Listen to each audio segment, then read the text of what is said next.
মাথায় খালি চিন্তাটা একবার নিয়ে আসলাম কিশোরগঞ্জ নিকলে যাব। পরে আর দেরি না করে ঝটপট বেরিয়ে পড়লাম কিশোরগঞ্জের উদ্দেশ্যে। অবশেষে কিশোরগঞ্জ পাইলাম। রাস্তায় অনেক ইয়ে লাগতেছিল যে কোন দিক দিয়ে কাছে হবে। ওই 300 ফিট পূর্বাচল ভোলতা 5 জনা হয়ে এই দিক দিয়ে ইটো খোলা হয়ে এদিক দিয়ে চলে আসলাম নিকলি কিশোরগঞ্জ। অলরেডি চলে আসছি। তো আসলাম, অনেক সাইডে ছিল অনেক লোক, প্রচুর জ্যাম। আর এত অটো, কোনো মতেই বাইক চালানো খুব রিস্ক হয়ে গেছে। এই এলাকার যে অটো, মায়েরে বাপ, এরা কিচ্ছু শোনে না, কিচ্ছু করে না। এরা এদের মতো করে গাড়ি চালায়।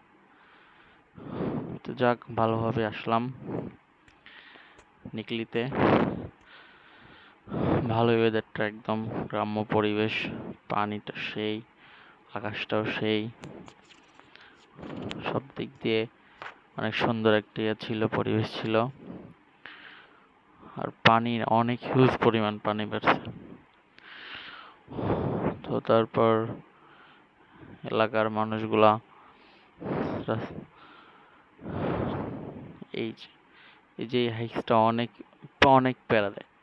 হাইক্সটা আসার সময় সিঙ্গেল রাস্তা খুব প্যারা দিচ্ছিল, কোনো মতে বের হইতে দেয় না, খুব প্যারা দিচ্ছিল।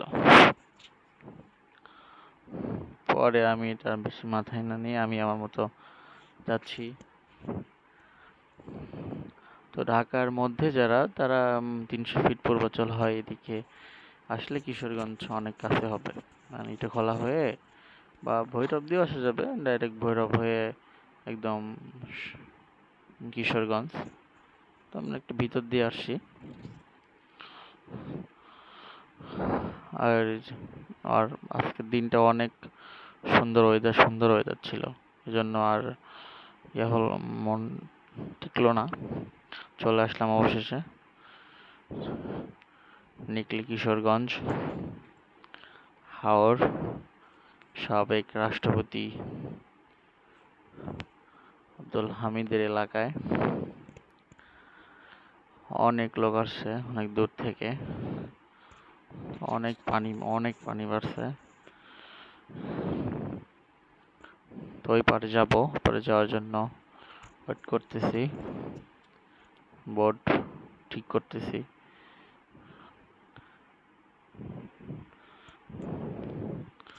ঠিক আছে।